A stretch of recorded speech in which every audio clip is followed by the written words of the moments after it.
Hello, and thank you for joining us for the final Lloyd's quarterly market message of 2023. It has been another tumultuous 12 months in our world, but less so in our market. From a Lloyd's underwriting perspective, 2023 has been a year marked by continued progress. We've moved successfully to a new era of principle-based oversight without missing a beat. We have an expansive but achievable plan for 2024, and we know our value and our values. This gives us confidence to support your underwriting ambitions for the foreseeable future.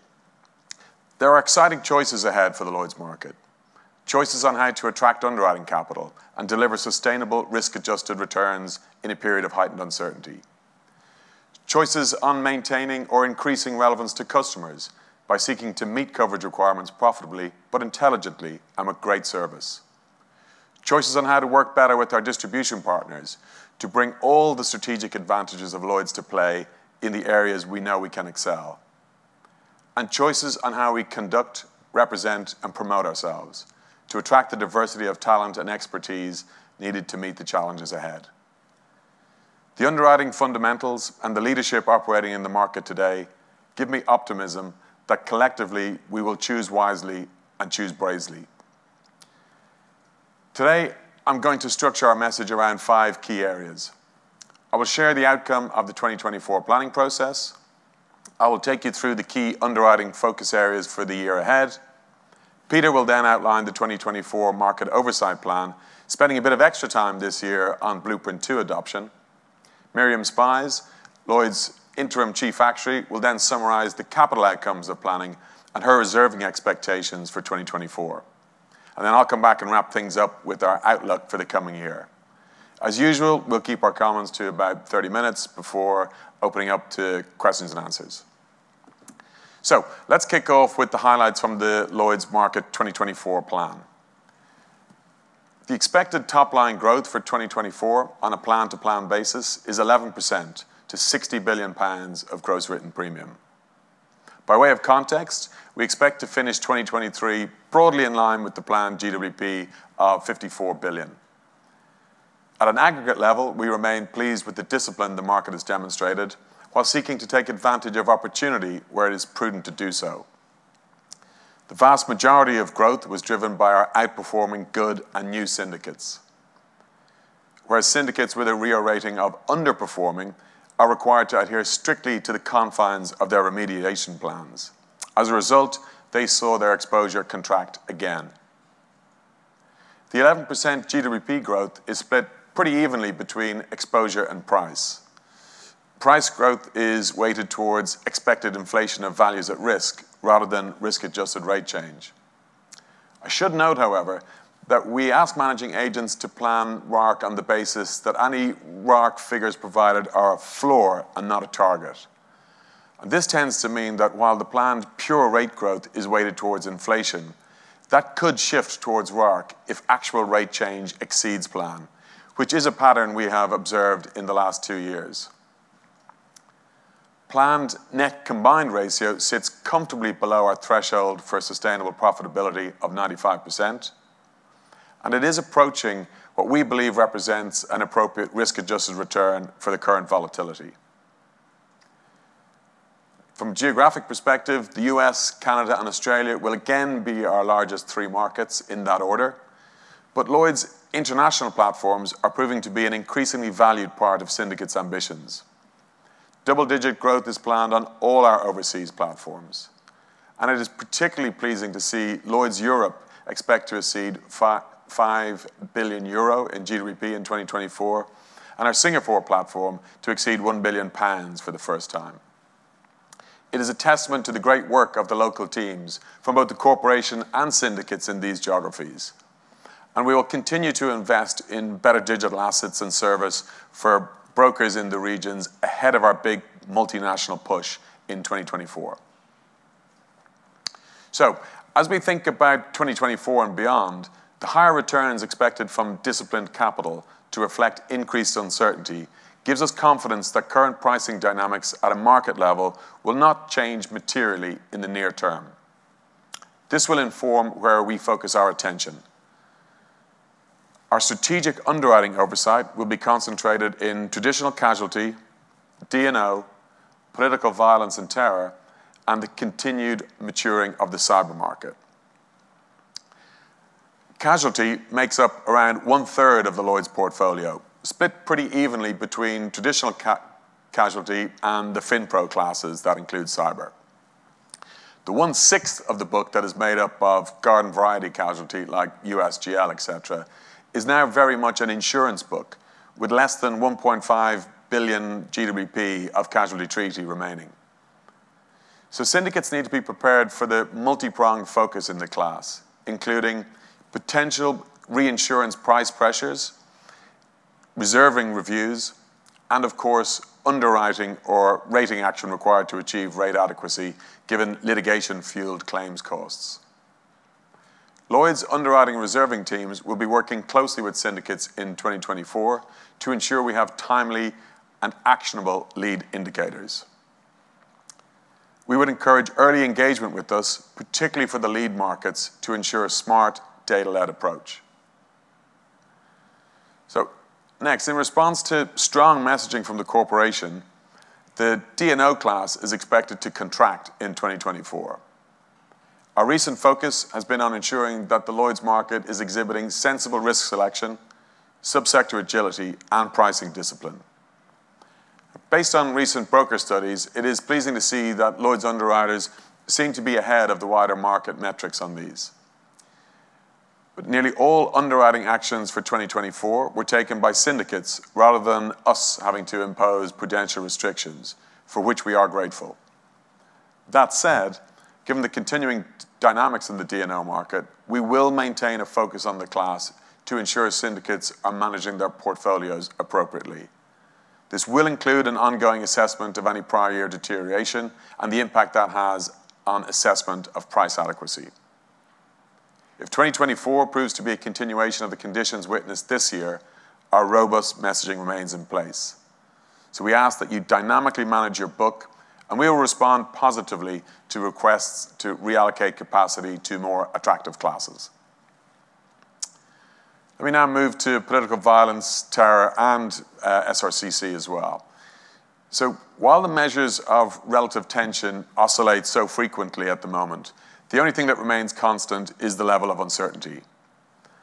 The cocktail of uncertainty will be fed in 2024 with over 40 Western national elections on the docket, including in 8 of our 10 largest markets. So populist pressures found by social, economic, and geopolitical tensions should give underwriters increased reason to be on top of aggregations from direct and indirect economic loss activity. PVT is exhibiting the strongest planned growth of all focus classes in 2024, supported by strong risk-adjusted rate change. However, we do remain concerned by a lack of some underwriters' control of exposure in non-open market channels, and this will continue to be an area of heightened scrutiny. It is critical that you continue to actively manage the volatility that sits on your books.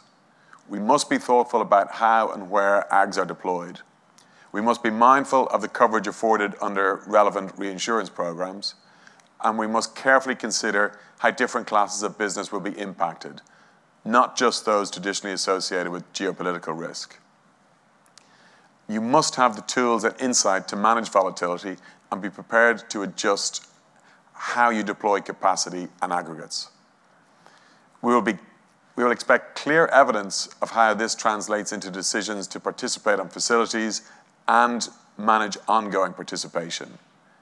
And prior performance or rate gains alone cannot be used as support for adequacy given the level of uncertainty ahead. And lastly, and unsurprisingly, cyber will remain a key focus class for us. For 2024, planned GDP growth is just shy of 20%, which is on par with the growth seen in 2023. Pressure on rate is evident, but for the most part, the leadership positions of the major Lloyd's players protect against the worst excesses.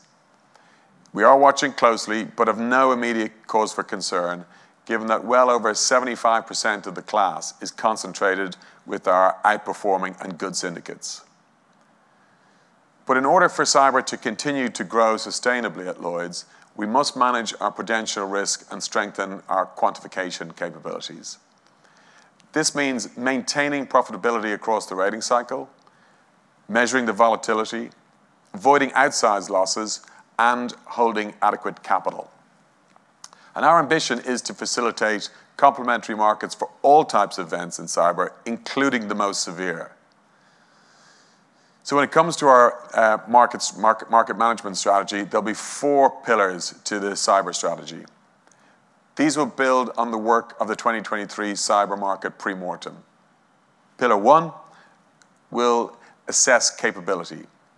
This will ensure that growth is commensurate with the underwriting capability in the syndicates. Pillar 2 will focus on understanding exposure, and this will comprise of the collection of cyber exposure aggregates by peril. Also, review of the cyber RDSs, researching a probabilistic modeling framework, and clarification of wordings and event definitions. Pillar 3 is about preparing for a major event. Here, we will look at the application of the market-turning event principles and the design of rules around the early identification of cyber catastrophes. And Pillar 4 is dedicated to developing insights and market intelligence so that Lloyd's remains at the forefront of cyber risk. So as I wind up my comments on 2024 planning, I would like to take a moment to say thanks for how you all worked with us through this latest planning cycle. We are constantly striving to improve the process, to elevate effective oversight, but also to increase the competitiveness of our platform for you.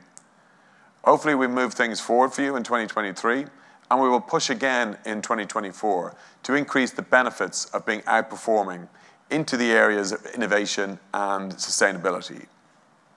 However, we do know and we do acknowledge there is more work to do in the areas of processes, our consistency, and our predictability. And on that note, I'll hand over to Peter Montanaro, our Market Oversight Director. Peter.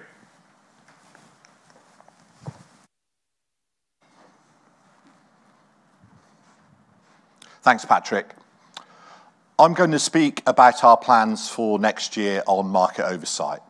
First of all, thank you for the support that you've given us in the development of Project Rio. We're thrilled that principle-based oversight is now embedded within our market, and I encourage you to continue to give us feedback, either direct or through the LMA, on our work. We can put the project name Rio to bed now and embrace our new acronym of PBO, as principle-based oversight becomes our business as usual. Here are the key themes from the 2024 Market Oversight Plan that I'm going to talk to you about today. On conduct oversight, we've already been engaging with the market on your progress in embedding consumer duty for live products through our product lifecycle review programme. Next year, we'll undertake a review to assess how you are embedding the expectations of the consumer duty regulation into your business as usual, as well as assessing your preparation for applying consumer duty to legacy business. On fair value work, we will include a focus on cyber products aimed at SMEs and also on the controls over master policies where we have seen weaknesses in identification and application of controls. We spoke last year about how Lloyd's would take action where we've seen examples of poor culture or non-financial misconduct. We've done that, and we will continue to do so. The market has responded positively to Lloyd's initiatives and are supporting our efforts to make our market inclusive through embracing a diverse and high-performance culture. We started with just one maturity level for culture to ensure that the right foundations were in place. But recognising that for many of you, being good enough is not sufficiently aspirational, we are defining further maturity levels, and we will consult with you on this. The next culture survey will be run during the first quarter. It's imperative that we have good participation from all managing agents. That survey, along with our annual policies and practices return, will help us to apply greater rigour in the identification of the specific oversight and engagement required for each managing agent. This work is being done with a close eye on the FCA and PRA diversity and inclusion policy proposals so that we can ensure all work is aligned and not duplicative or contradictory. On claims, I'd like to start by thanking the LMA for their support in showing the necessary leadership to embrace the new streamlined claims lead arrangements. We're already seeing the impact of these. Before these changes went live in June, around 18,000 open market claims were categorised as complex, meaning that they required multiple agreement parties. After 6 months, this is reduced by nearly 25%. And as market leaders, you'll understand better than me how much this translates into efficiency savings and why it is therefore so important to maintain momentum in re-triaging your claims. In November, we launched the Claims Outcomes and Actions Dashboard, COAD. This helps you to have better insights into claims outcomes and opportunities through benchmark data showing your performance against peers and the market as a whole in areas such as speed of payment, reserving accuracy, and expert spend.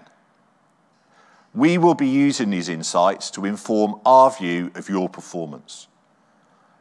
And we'll be looking for more opportunities to elevate the profile of the claims principle and to ensure that claims capability and service is front and centre as a core attribute of the Lloyd's market. It remains our intention to transition the claims management principle to be a hurdle principle, and we'll be working on how we make this transition and engaging with you through the LMA as we develop that thinking.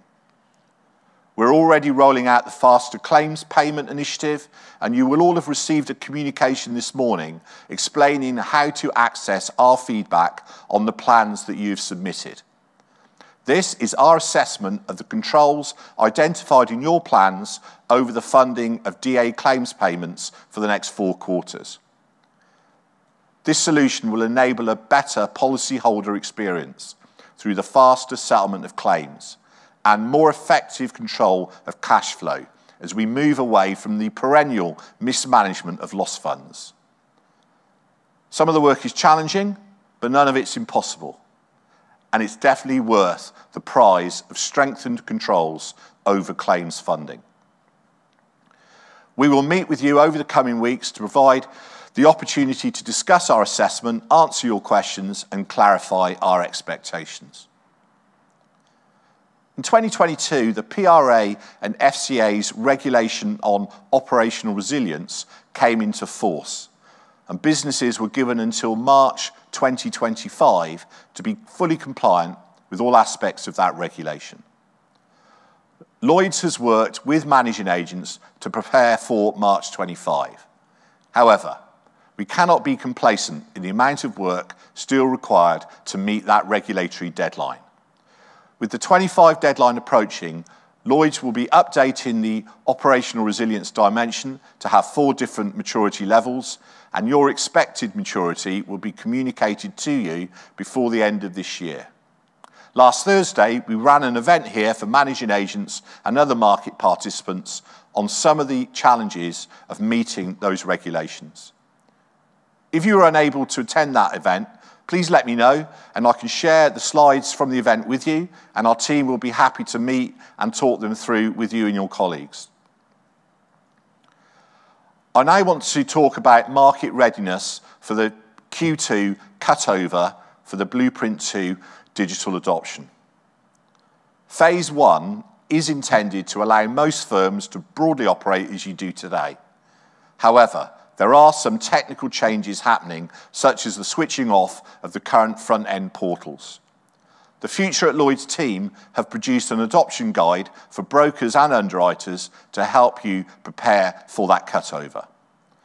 But ultimately, each firm needs to ensure it is ready for the cutover and consider questions such as, how are you going to get assurance that you're ready?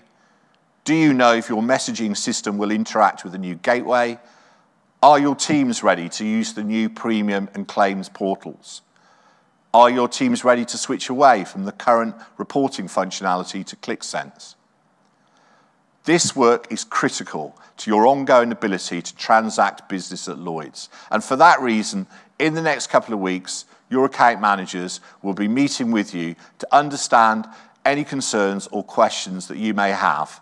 And as a part of that, they will ask about your own internal readiness plans. Can I encourage you also to attend the scheduled market event on the 11th of December, which is focused on the subjects of conversion, adoption, and changeover for insurers and brokers.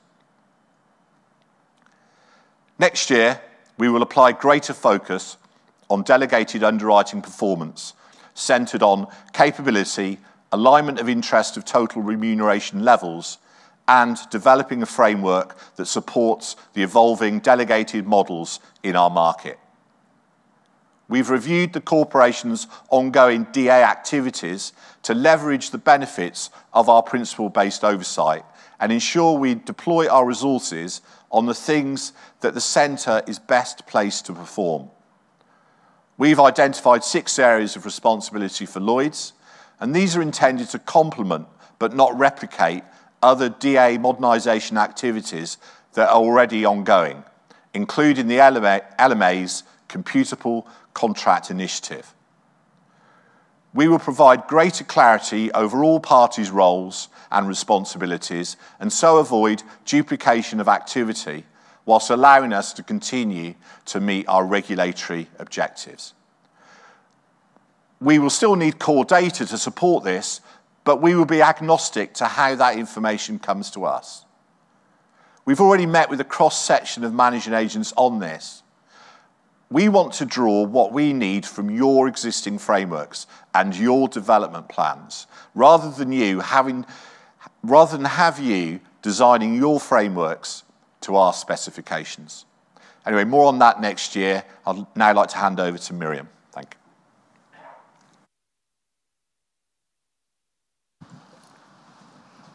Thank you, Peter.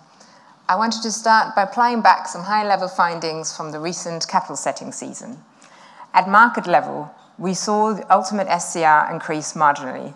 This was despite growth in reserves and premium exposure, so that, overall, the amount of capital per pound of exposure has reduced.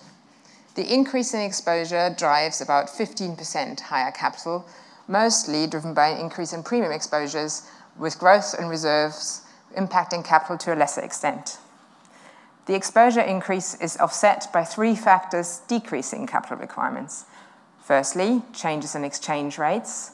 Secondly, an increase in underwriting and investment profit. And finally, a decrease in risk due to actions taken by individual syndicates. For the exchange rates used in capital models, the dollar weakened relative to the pound year on year, reducing the ECA. However, given that the value of assets in pounds has also increased, this should not impact member capital requirements, at least where asset portfolios are currency matched to liabilities. The increase in profitability reduces capital. About half of this is driven by increased underwriting profit, and the other half by anticipated higher investment income from the current interest rate environment. All of the changes outlined so far are effectively data changes. An input to the capital model has changed, and that has a relatively uncontroversial impact on capital. However, we now come to discuss the view of risk. You can see from the waterfall that the change in risk has reduced capital. At first glance, this might seem quite surprising.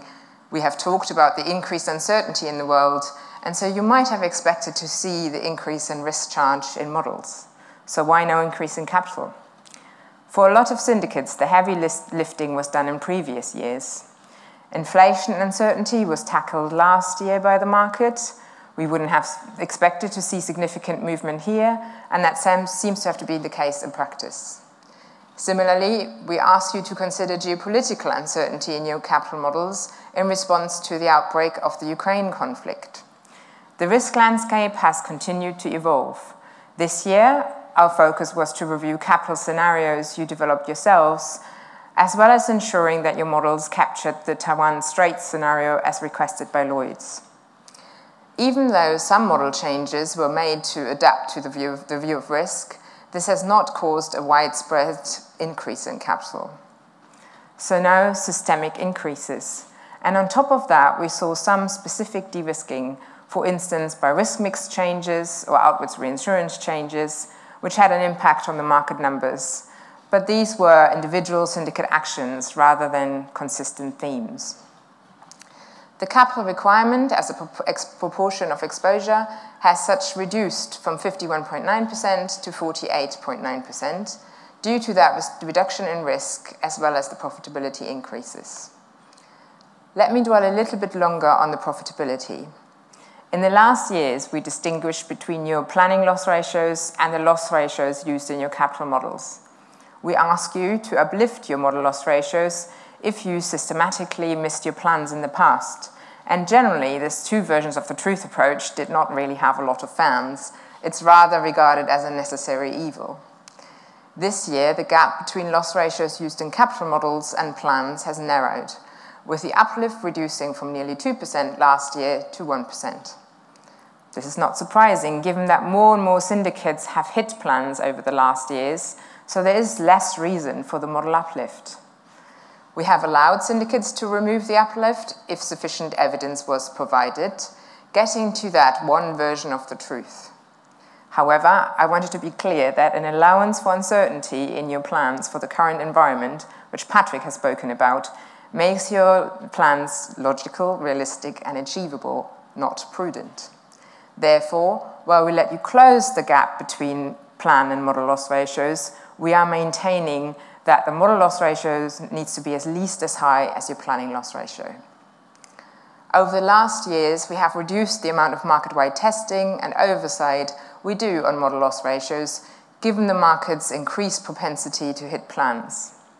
However, we are maintaining the retrospective loading we introduced to address issues with overly optimistic model loss ratios. We will continue to use that this year to collect capital from syndicates that are consistently missing plan and as a result aren't appropriately capitalized. We will keep refining this testing to make it as effective as possible. In practice, this means we will leave you alone if you get your planning and model loss ratios right, but if you systemically misplan, you will get the bill. Before I hand over the mic again, I just quickly wanted to give you an overview of what the reserving and capital team will focus on next year. We are continuing oversight on inflation, concentrating on how syndicates have managed the transition to phase 2. We called phase 1 the emergence of the high inflationary environment, where we saw a sudden step change and the market made an allowance for this in pricing, reserving, and capital. It was generally mainly a call to action for central functions, in particular your actuaries. In phase 2, the impact of inflation is emerging in the claims data, and the problem has become more complex as now your actuaries need to collaborate closely with your claims team to work out what central allowance is still needed, and this will vary by class and territory. We will ensure that allowances across the market remain appropriate, and in particular, focus on the long-tail classes, where rates perhaps haven't been as strong as for the property market, and where loss ratios set by syndicates generally make allowance for remediation actions taken in the past. We will aim to understand how this has been quantified and ensure that there is enough rigor to make these loss ratios robust. This obviously links closely with the model loss ratios I was talking about earlier. For capital, we have some follow-up work to do.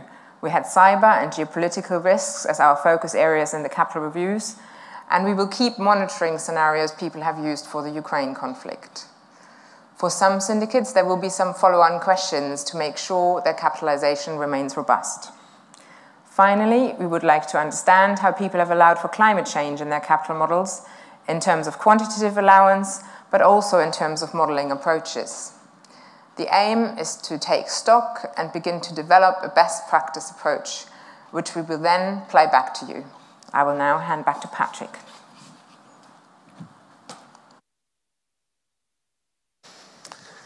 Thanks, Miriam. Okay, so I'm going to conclude our prepared remarks with a brief recap of what we would like you to take away from our last market message of the year. Firstly, principle-based oversight is now at the center of how we regulate the market, and we feel excited about the advantages we can bring to outperforming and good syndicates to thrive at Lloyd's. Secondly, for delegated business, we will increase the clarity around the performance expectations and oversight requirements. And we will simplify access to advantages that will allow you to compete with increased confidence in this space. Unsurprisingly, performance remains our #1 priority across the entire £60 billion of Lloyd's portfolio. And you can see now from Miriam's comments that meeting plans consistently is producing a capital benefit to go with the underwriting flexibility that has been afforded at planning. Our focus classes are unchanged, with a heavier weighting in 2024 on casualty. In our view, getting a handle on casualty will ensure continuing price discipline at an aggregate level through 2024. We forecast uncertainty remaining at elevated levels, and we believe capital will need to see elevated returns to bring about a stabilization of rates. Opportunities to employ the unique strategic advantages of the Lloyd's model in traditional and innovative new market opportunities are abundant, and we will work with you to enable faster, more agile deployment.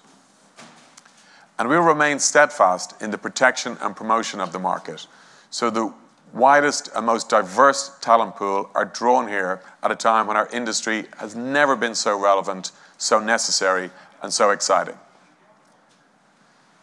If I was to summarize where I believe we stand as we end 2023 and move into 2024, I would say I am positive on near-term performance, I'm bearish on medium-term uncertainty, and I'm bullish on opportunities for the market development, and particularly Lloyd's ability to prosper in the current conditions.